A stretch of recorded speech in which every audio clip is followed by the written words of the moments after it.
Bem. Isso é uma mentira grosseira, a qual o Fernando Henrique deu um... Você tem que entender que eu sou um cara extremamente ignorante. Eu faço de conta que eu tô... Não, mas você não tem nada de ignorante. Você está fazendo as perguntas no ponto. E a gente não tem essa explicação clara porque todos eles querem que esse assunto seja varrido para baixo do tapete. Se eu falar merda, se você falar, Rafael, você acabou de falar merda, eu vou baixar a cabeça e falar, você tem toda Combinado, mas eu compreendo porque você está interpretando o nosso povo. Então veja, existe hoje um cinismo que o PT está impondo aos jovens brasileiros, isso eu não vou aceitar, de que a gente tem que governar com os bandidos. Isso é mentira. À luz da história brasileira, isso é mentira. É recorrente essa prática? Mas veja, a chave não é essa. A chave é a rua. Só se aliou de forma, vamos dizer, podre, com esse lado podre da política, porque quem perdeu a rua. Perdeu o apoio. Então a chave é a rua. E a chave da rua é a gestão da economia. Da mesma maneira, o Bolsonaro agora abriu as pernas porque começou a perder popularidade. Pronto, veja como você... Rejeição. Veja, mas essa é uma história que vocês mais jovens estão testemunhando e eu conheço há muitos anos. Essa turma toda, eu conheço eles todos. Boa parte são meus amigos. Porque você tem essas figuras públicas e tal, mas a gente convive. Claro. Cumprimenta, senta junto, janta, toma uma, fui colega de um, colega de outro. Não sei, conheço todos mesmo. Por bem e por mal, o que isso significa? Pois bem, estavam todos com o Collor. Na véspera do impeachment do Collor, perdeu a rua, degringolou a economia, perdeu a rua, o Collor, então, tenta se agarrar. Quem faz a defesa do Collor numa sessão que eu estava sentado na galeria do Congresso, como o jovem governador Ciro Gomes, forçando a mão do impeachment? Roberto Jefferson. Sabe quem é, não? Sim. Esse que é agora o grande figuraça, né, o grande ariete do bolsonarismo boçal. E o Roberto é um cara muito inteligente, mas ele agora resolveu entrar na viagem lisérgica. Mas, né? Mas acredita mesmo? É só para ter é só porque é para estar lá Picas. Só para estar nas cabeças. Ele acredita no que entra no bolso dele e da filha dele ontem. E ele agora até saiu de um câncer, saiu da cadeia e está com essa lombra aí aparecendo umas fotografias com as armas atravessadas, falando em Bíblia e tal. É uma viagem lisérgica, mas eu estou falando no simbólico. Os outros todos estavam também. E foram por impeachment do Collor. Nós passamos o impeachment do Collor com 2/3 dos votos. Depois eles estavam, sabe onde? Estavam todos na periferia do Itamar. E o Itamar não aceitou. Eu estava lá, ministro da Fazenda. O Itamar não aceitou. Aí foram para cima do Itamar, chantagearam o Itamar, CPI, lançaram a suspeita sobre... Que é assim que faz. Então, a imoralidade, a bandalheira, o banditismo, sempre levanta o discurso moral. Porque todo mundo, eles acham, tem um rabo grande, preso, escondido. Então vamos agitar aqui, porque a gente pega o rabo dele e ele volta para a máfia e se aquieta. O Itamar não era da máfia, como eu não sou. Resultado, o Argrives, braço direito do Itamar, presta atenção, juventude. O braço direito do Itamar foi acusado lá de um negócio. O Itamar disse, ele é inocente, mas eu vou afastá-lo. Quero preferência na CPI, que apure se ele é culpado ou não. Se ele for culpado, ele vai para a delegacia de polícia, mas eu sei que ele vai ser inocentado. Emparedou a CPI apurou, o cara era inocente. Volta desagravado. Eu já tinha feito isso no Ceará como governador, para não ficar dependendo de bandido, com medo de CPI. Para não negociar com que é o caso do Lula. Né? Aí, essa gente se reconcilia, sabe onde eles estavam? Com Fernando Henrique. Aí, o Lula ganha a eleição, sabe com quem eles estavam? Com o Lula. O Roberto Jefferson, o Lula deu para ele os Correios. Sabe como nasce o escândalo do Mensalão? Memória. Roberto Jefferson... pilhado, roubando, aquele cara do Correio, recebendo um pacote de dinheiro. O Roberto Jefferson meteu na cabeça que aquilo era uma armação do Zé Disseu para destruir o PTB e não pagar conta. E o Roberto Jefferson, então, vomitou aquela coisa toda que deu no Mensalão. Valdemar Costa Neto tinha o DENIT.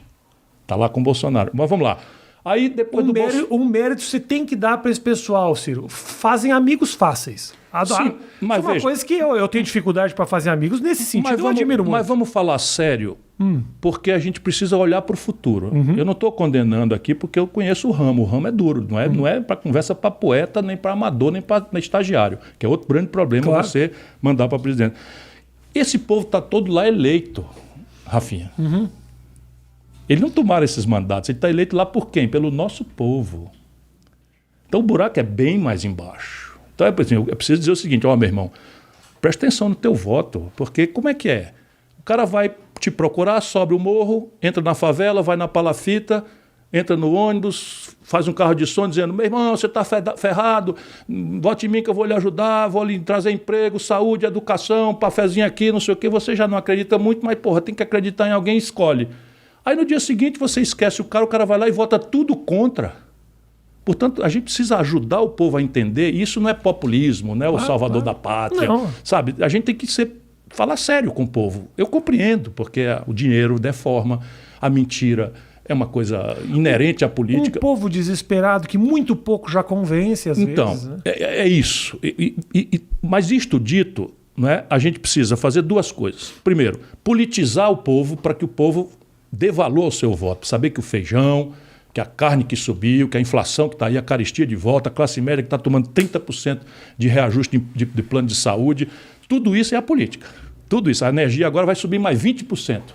E ainda vai ter problema. A economia brasileira está indo para o vinagre, como nunca aconteceu. Olha, eu conheço a vida. Pois bem, tudo isso é resolvido na política. Tudo isso. Olha a história. O céu é o mesmo, o chão é o mesmo, o povo é o mesmo. Por que a gente crescia 7% ao ano durante meio século e, de repente, agora a tragédia é a nossa história? Sim. Percebe? E a violência campeando, 58 mil homicídios. Isso é mais do que a guerra civil da Síria.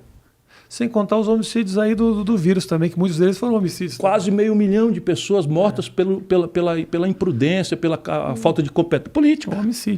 Homicídio de massa chama genocídio, um assassinato de milhares, centenas de milhares de pessoas. Essa é a primeira ponderação. A segunda é negociar com essas pessoas é um imperativo da democracia, mas negociar o que e como. Essa é a diferença. Negociar o quê? A reforma do país. O que o Lula, o Fernando Henrique, o Collor negociaram com eles?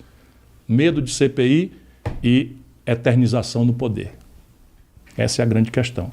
Então você tem que negociar a reforma do país, um novo modelo para o sistema de impostos, um novo modelo para a educação, um novo modelo para a saúde pública, dizer de onde é que vem o dinheiro para pagar as coisas, para não andar mentindo para as pessoas, que é o que, volto a dizer, esse livro propõe concretamente. Só que quando eu digo que vou cobrar imposto sobre as grandes heranças muito mais alto, os barões ficam contra mim, mas não vão dizer, eu vou votar contra esse cara porque ele vai aumentar imposto contra mim. Ora, se ele disser isso, ele me elege. Ele não vai dizer isso. Atenção, ele vai dizer, o cara é bocão, o cara é temperamental, até muito inteligente, muito preparado, sério ele é, mas o cara é temperamental, é o que a gente ouve falar, né, nessas coisas, como se eu estivesse convidando as pessoas para casar comigo. A Gisele está aqui e até me aguenta bem. E eu não sou temperamental coisa nenhuma, eu nunca extrapolei da minha autoridade em vários cargos que eu ocupei. Vamos nesse tema que eu acho incrível, que é a gente fez no Ilha de Barbados, que a gente fez, né, Matheus, com o Ciro à distância. E em um certo momento eu me lembro que você falou um palavrão e falou tipo, eu tenho que segurar minha onda aqui. Então você está tentando de alguma forma rever isso, Ciro? Eu não sei nem se tem sentido nisso. Não tem. Porque também tem um sujeito, não sei se você já ouviu falar, chamado Bolsonaro, que fala as maiores atrocidades e é considerado, não, esse cara fala mesmo o que pensa. Será que de repente essa tua vontade de rever essas coisas não pode te prender um pouco? O que tu quer, Zé? Entra mesmo. Soltar a caneta? Pronto. Não, deixa esse microfone. Aí vou dar um mérito. Aí é contra a regra. Vou dar um mérito pro Matheus. Isso aqui, esse pedestal, é feito para o que bate na mesa não vai no microfone. Mas é costume. Eu também fico com um negocinho aqui na mão. Deixa isso no ar, viu? Para ver quem é que manda lá em casa. Não, então veja. Sim e não te respondendo a pergunta. Eu infelizmente. Como o Ciro engoliu. Né, da mulher falou, não, é isso mesmo. Dá a caneta, o que precisa mais aqui? Olha, eu tô feio com essa camisa, já troco outro. Eu, infelizmente, sob certo aspecto, sou um sexagenário. Completei 63 anos de idade. E as coisas vão adquirindo perspectiva. Isso é um elemento. O outro elemento é que eu percebi o seguinte, é que como eu venho da pequena classe média, do interior do Ceará, educado quase todos os anos, menos 3, da minha vida escolar, todo na escola pública, ao lado das pessoas, assim.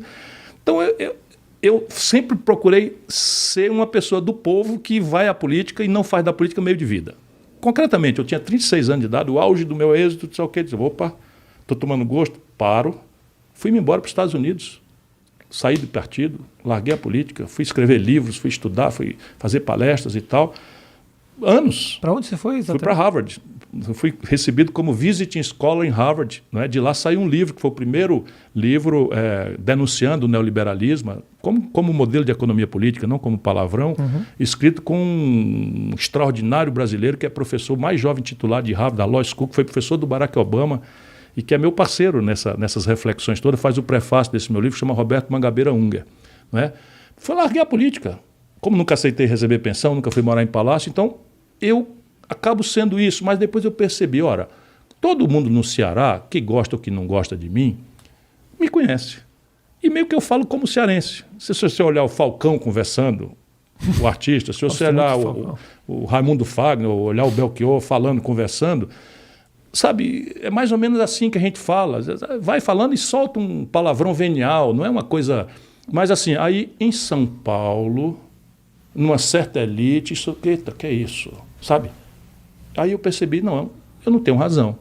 Eu não posso ser sabe, um nativista, porque vou conservar o meu sotaque, vou conservar o meu jeito, e não entender que a linguagem não pertence a quem emite a linguagem. Você é um comunicador, a linguagem pertence a quem recebe. Tenho minhas dúvidas sobre isso, Ciro. De verdade. Não, mas se você quer ser entendido... Entendo o que você está falando, mas você é você. Você mas tem a sua maneira de se comunicar. Isso era o arremate do raciocínio. Agora, ninguém me espere, por qualquer tipo de golpe de marketing, que eu vá virar um Cirinho Paz e Amor, sabe? Ninguém espere isso. Eu me sentiria um hipócrita, sabe, um sepulcro caiado, como a Bíblia diz, se eu de repente começasse a aparecer. Eu sei, eu arranho bem o inglês, eu arranho um francesinho razoável e tal, eu posso ser um pedante aqui, podemos conversar com palavras que só nós dois vamos entender, mas ninguém... Estou noutra, eu quero que o povo me entenda, mas não custa nada eu tomar cuidado com as cascas de banana. Eu sempre fui assim, sabe, peão na unha. Então eu passo assim na rua e o cara diz assim, Bolsonaro, eu digo, vai dar, né?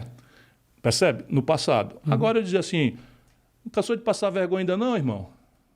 É a mesma coisa, mas é diferente, né? Então, antes era vai tomar onde as patas...